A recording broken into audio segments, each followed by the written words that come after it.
ele achava que porque ele tinha aceitado Jesus e mudado, né, de lado... Provavelmente aqui ele estava enganado, tá? Porque no começo ele teve resistência, teve dificuldade, né, de aceitar aquilo. Mas claro que ele teve ciência, é óbvio que ele tinha consciência de que ele adquiriu isso lá atrás. Tanto é que o Cote pergunta e ele responde. Não, foi lá atrás. E por ter permanecido esse poder sobrenatural, ele adentrou dentro da igreja, os demônios continuaram usando ele lá em nome de uma profecia, que na verdade era um terceiro olho aberto. Enganado pelos demônios, ele achava que estava profetizando a vida dos irmãos. Porque os demônios conhecem a vida das pessoas, gente. Conhecem o passado, o presente, e pode até chutar o futuro. Não que eles conheçam o futuro, mas ele tem alta probabilidade de acertar o futuro. Por quê? Porque eles são especialistas há pelo menos 6.000 anos dos erros e falhas humanas. Eles conhecem. Além de conhecer a história do cara, ele faz suposições, e algumas delas dão certo, outras não, dão erradas, são chutões. A gente chama de chutões. E são chutões, porque o diabo não conhece o futuro pertence a Deus, só Deus conhece o futuro. Deus conhece o presente, o passado e o futuro. Satanás não, ele conhece o passado nosso, o presente, porque tem demônios que andam ao nosso redor nos observando, gente. Da mesma maneira que tem anjos guardando, a Bíblia diz que existem, Satanás é como um leão que anda ao nosso derredor, buscando a quem? Tragar. Claro que não é o diabo pessoalmente, são seus agentes. O diabo tem mais o que fazer, ele não fica perdendo tempo com nós, ele tem seus agentes, ele manda seus soldadinhos de chumbo, que são os demônios, que nos observam. Vocês estão entendendo, gente? É isso que nós estamos entendendo aqui.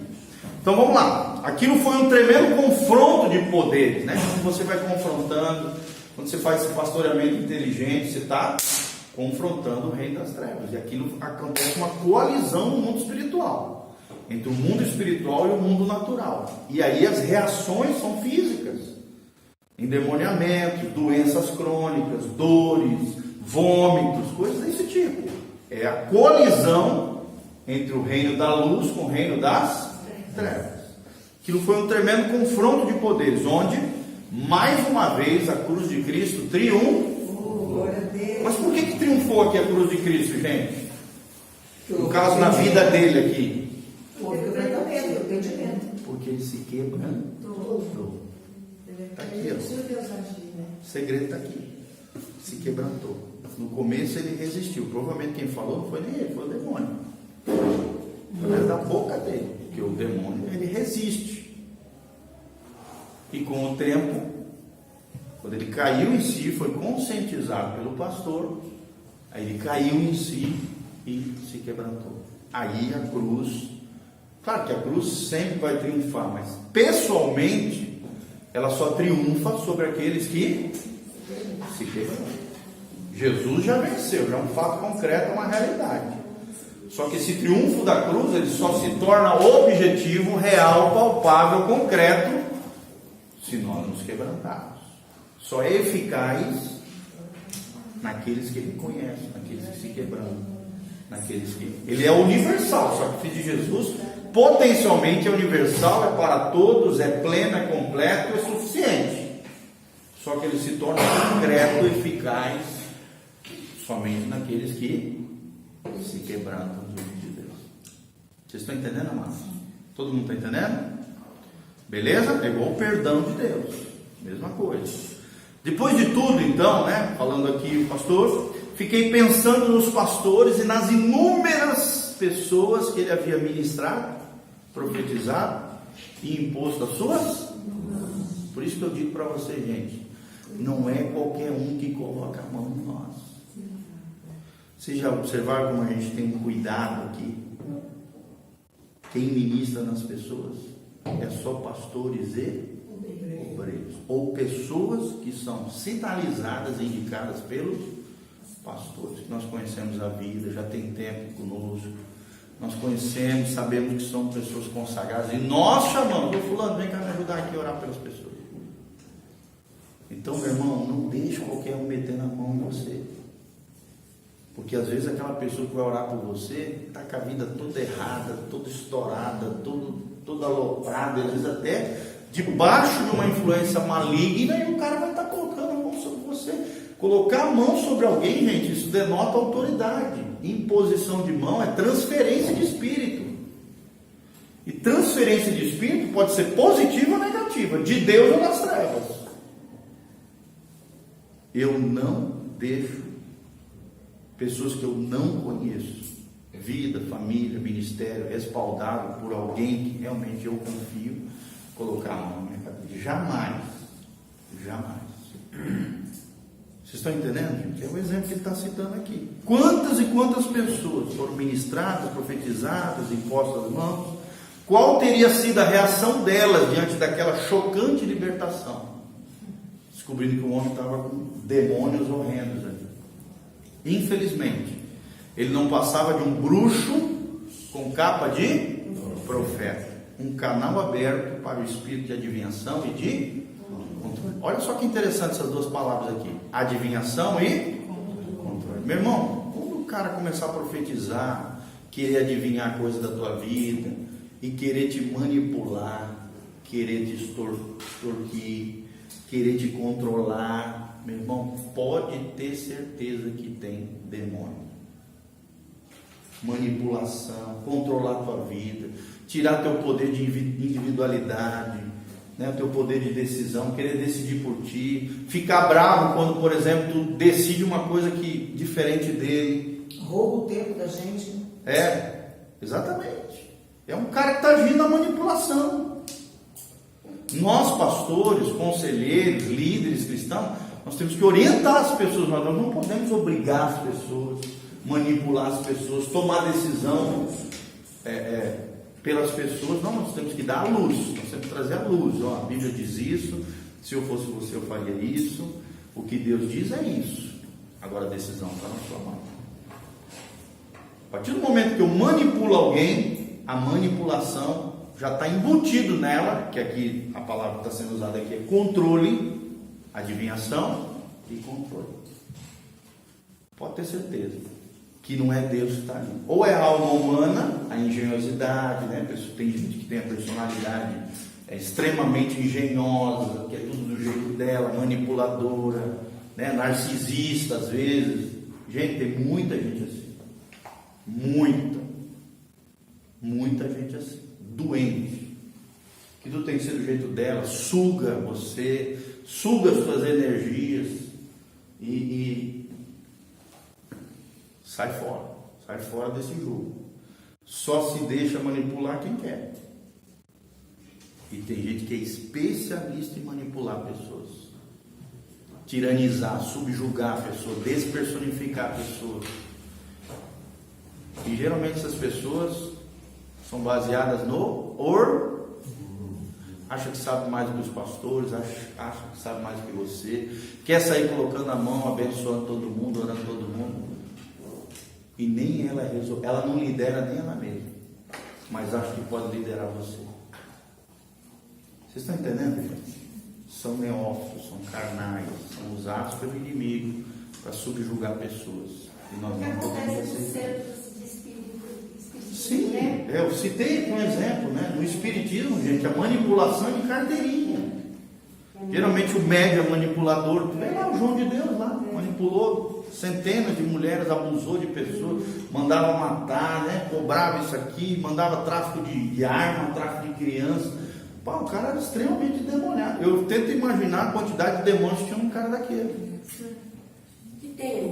Que tem, exatamente, tem, tá lá. É porque está no orgulho ainda, né? Tá, com certeza. Ele não assumiu culpa, nada disso. Esse centro da cidade também, esses pequenos que a gente olha, aqui, eu já citei para vocês, uma vez eu tratei, né, de uma presidente do centro espírita. Ela falava assim, rapaz, da manipulação em pessoa. E aí eu só confrontando, desmontando ela e pá. Rapaz, ela espichava para tudo quanto é lado. Por quê? Porque ela já era especialista em manipular os outros, ela queria me manipular. E às vezes não cuidava nem da família.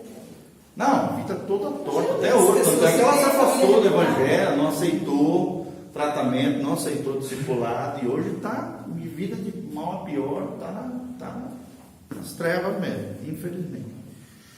Tá bom? Todo mundo entendeu, gente? Apesar da sinceridade, ele estava servindo a Deus com dons de espírito. Fala, filho. Eu queria fazer uma pergunta, não sei Pode se fazer, vai. pode fazer, fica à vontade. Minha filha, ela está endemoniada. Certo. Só que eu já trouxe ela aqui na igreja, ela já veio falar não sei, falou com alguém aqui e não foi tirado o espírito dela. Certo. Agora, eu sei, os médicos dizem que ela é doente, mas ela não nasceu doente. Certo. Dizem que ela é bipolar. Certo. Ela não é bipolar. Aí deram um diagnóstico que ela é Esquizofrênica. Esquizofrênica ela não é, porque isso aí é loucura. Certo. Bipolar é que tem duas personalidades, 2 ou 3, né? Esquizofrenia também. Esquizofrenia é bem mais grave que bipolaridade. É mais grave, né? Sim. Então, aí, pastor... Assim, tá? Ó, só para te entender. A bipolaridade pode existir, existe uma doença psicológica, como a esquizofrenia também, existe uma doença psicológica nesse sentido, e às vezes não é demônio, é psique, é alma, é mente. Tá bom? É o que os especialistas chamam de psicose. A neurose é uma coisa leve, são vários problemas, vários transtornos mais leves. A psicose é uma coisa mais grave. Estou até fazendo um curso agora de psicanálise clínica, que estuda sobre esse aspecto. Tá? Então existem doenças psicológicas cuja base e origem são problemas psicológicos. Nem sempre é demônio. A gente não pode demonizar tudo, tá? Mas eu estou dizendo isso baseada no que um parente nosso, mas parente meio de longe, ele é espírita e é bravo mesmo. Certo. E ele falou para mim, na casa dele, que se eu não tomasse outra atitude, que ela teria muito pouco tempo de vida. Certo. Que os espíritos, a legião de espíritos que estava com ela, ia levá-la embora.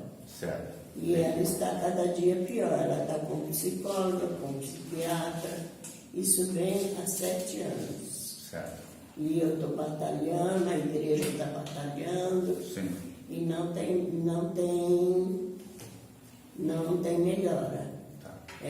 Hoje, inclusive, foi ontem, Dia das Mães, ela não falou comigo, ela não ligou, ela foi para a casa da sogra, ela está brava comigo, eu não sei porquê, e hoje eu fui na casa dela, ela me tocou, disse que não quer ver minha cara, nem sentir meu cheiro. Ela tirou a netinha que eu ajudei a criar até os 7 anos, certo. Tirou, não me deixa ver. Certo. Então, eu estou nessa luta, pastor. Certo. E como o senhor está falando sobre isso, Certo. eu queria saber se há um modo, um meio de alguém fazer alguma coisa para ela aqui na igreja. É assim, a libertação ela não pode ser forçada, tá? Não posso ir lá, sai demônio, não. A libertação ela parte da pessoa reconhecer a necessidade de uma ajuda. E a tua filha ela tem as capacidades mentais, diferente de uma loucura onde a pessoa não tem percepção da realidade, vive uma fantasia, né? Por exemplo, o psicótico, ele vive fantasiando, ele perde o senso da realidade. A sua filha, na verdade, a libertação dela depende dela. A igreja, é claro, está aqui para ajudá-la, nós estamos à disposição, qualquer um dos pastores, obreiros. O ideal é que seja uma obreira, porque às vezes tem, e aí eu te indico a obreira Carmen ou a Maria das Graças, são pessoas muito preparadas nessa área. Também qualquer um dos pastores, qualquer pessoa. Só que assim, sempre a chave da cura e principalmente da libertação está na pessoa. Entendeu? A pessoa precisa querer, ela precisa reconhecer, ela precisa buscar ajuda. A igreja sempre está de braços abertos, está à disposição de ajudá-la. Você sabe, eu mesmo já atendi ela algumas vezes. Eu me lembro que na época que eu atendi ela não estava grávida, igual tu está falando. Ela estava passando apenas um conflito normal de jovem, de adolescente. Eu orientei ela, talvez até nessa data ela não estava endemoniada, porque eu orei por ela, não manifestou nada, né? Mas aí às vezes as pessoas vão se metendo em rolos, em pecados, em coisas erradas, em coisas horrendas que Deus proíbe, em coisas abomináveis, não sei se é o caso, estou só chutando aqui, tá? E que podem agravar a situação, desde da situação psicológica, mental, emocional, até um nível modo mais grave, que seria uma possessão demoníaca, tá? Então assim, até dentro da libertação existe a opressão maligna, que é quando Satanás começa a atazanar a vida da pessoa de fora para dentro. E a possessão já é uma coisa mais grave. Dizem os especialistas que até existem níveis diferentes de possessão. Nível leve, nível mediano e nível agudão. Né? Ou seja, mais agudo, mais grave, coisas assim. Então, assim, teria que vir, sentar com ela, conversar, ver o que está acontecendo, ela querer ajuda, sempre lembrando que toda cura, toda libertação precisa da conscientização da pessoa. Senão não adianta nada, é expulsar o demônio, sair e voltar ainda pior. Entendeu, querido? Foi isso que Então, o que você tem que fazer como mãe e nós como pastores junto com você? Orar, interceder por ela, ao mesmo tempo nos predispor a ajudá-la, mas que Deus toque o coração dela, conscientize ela, para que ela busque ajuda de Deus, para que seja liberta. Entendeu? Essa disponibilidade existe da nossa parte. Pode contar com a gente. Por exemplo, dá uma ligadinha aqui para a igreja, explica esse caso, a gente faz a anotação, começa a fazer batalha aqui 7 dias, vários dias por ela. Já está na batalha? Está só no cestinho? Não sei, foi uma das irmãs que colocou, nem lembro quem foi. Tá. E existem casos, irmãos, você sabe, que a gente não tem que fazer a não ser orar e interceder. Porque depende, a pessoa é a chave da libertação. Entendeu? Isso existe, tá?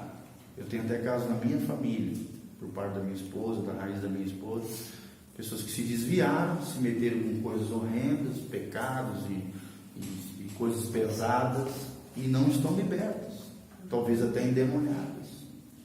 Então, isso pode acontecer com qualquer família, porque entra a questão da individualidade, das escolhas pessoais, principalmente a relação das pessoas com relação ao pecado, né?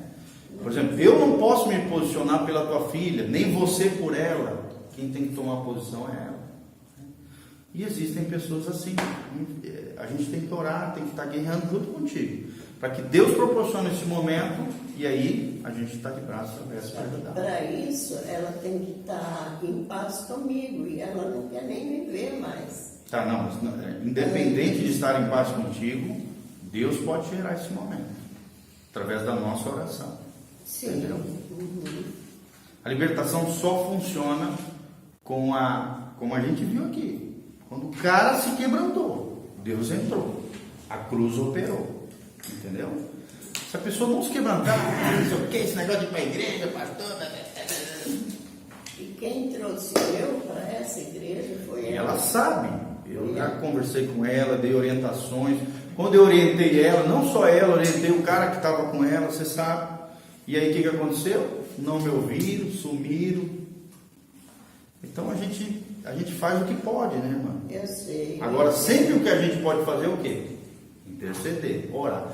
Contra a oração não existe barreira. Com relação à persuasão, aí sim existe barreira. Porque a pessoa pode dizer, não quero te ouvir, papapá. O que o senhor aconselharia ela como mãe de fazer? Isso que eu estou dizendo. Continuar orando, não desistir da tua filha, intercedendo por ela. Se ela não quer contato contigo, mantenha a distância, mas continue de joelho prostrado, porque a oração do justo pode muito seus efeitos. A igreja está aqui para te ajudar. Mas a chave não está em mim, nem em você, nem na igreja, nem em Deus. Está nela. Entendeu? Ela querer libertação. E ela conhece as coisas de Deus, então é mais grave ainda. Por exemplo, as coisas, o endemoniado mais comum é o crente desviado. Crente desviado geralmente é endemoniado. Ela tinha tanta A maioria, tanta fé que ela não digo todos, mas uma boa parte dos crentes desviados é endemoniado. Infelizmente. Porque o problema, gente, não são os demônios. é a ausência de Deus. Você tira a glória de Deus, você tira a presença de Deus, quem é? Satanás foi verdade. A ausência de Deus é que é o problema. Tá bom? Mas a gente está junto contigo, vamos continuar guerreando. Estamos disponíveis para te ajudar. Eu vou Tá falar bom? com a Beth, porque Não vamos desistir dela, não. Em nome de Jesus. eu não sei quem que colocou, eu estou com a cabeça muito ruim, e eu não me lembro quem colocou o nome dela, nem sei se era Batalha realmente. Dá uma ligadinha para a Beth e verifica isso, que a gente vai estar batalhando, orando por você, tá? Como tem, eu fui pastor de jovens 20 anos aqui, 10 anos aqui, 8 anos em outro lugar, 12 anos aqui. A gente sabe, a gente sofre com isso. Eu entendo a tua dor, tá? Nossa, A gente gera pessoas para Jesus, discipula, cuida, de repente o cara pira o cabeção, vira as costas para Deus, se embriaga lá no mundo de novo, já endói, suja, e aí fica às vezes até endemoniado, e a gente ela sofre. também sofre demais. Mas a gente tem que continuar orando, intercedendo, clamando, que Deus é capaz de trazer de volta o filho pródigo. Tá bom? Esse é meu coração para você. Minha orientação, tá? Não desista da sua filha. Agora sim, se você está tentando reconciliar, se aproximar dela, e ela está com essa hostilidade, essa aversão, fica na tua. Fica em casa orando até que ela te procure. Aí é a hora talvez de uma intervenção. Tá bom? Tá bom. Obrigada. Beleza, gente? Todo mundo entendeu? Deu para compreender aqui? São cuidados que precisa ter. Vamos lá então, continuando. Agora nós vamos ver a diferença entre arrebatamento de espírito e projeção astral. Arrebatamento de espírito pode acontecer com um crente? Sim ou não? Sim, o próprio apóstolo Paulo teve um arrebatamento de espírito, né? O profeta Ezequiel teve isso, Daniel teve experiências assim, vários. Felipe, exatamente, foi transladado, né? Exatamente. Então, isso pode acontecer com os cristãos. O poder de Deus tem poder para fazer isso. Deus tem poder ilimitado, tá? Mas a contrafação disso, ou seja, a falsificação demoníaca disso é chamado na nova era de projeção astral. Fala comigo. Arrebatamento de espírito, é de Deus. Projeção astral, é do diabo. É o contrário, é o contraponto aqui. Um é do reino da luz, o outro do reino das trevas, tá? Então o arrebatamento de espírito também é uma experiência bíblica, como nós já falamos aqui, experimentado por vários profetas e apóstolos. Principalmente os profetas tinham essas experiências, e eram experiências assim sobrenaturais, gente. Um exemplo é o próprio apóstolo João, né? O autor do Apocalipse, Revelation, né, em inglês.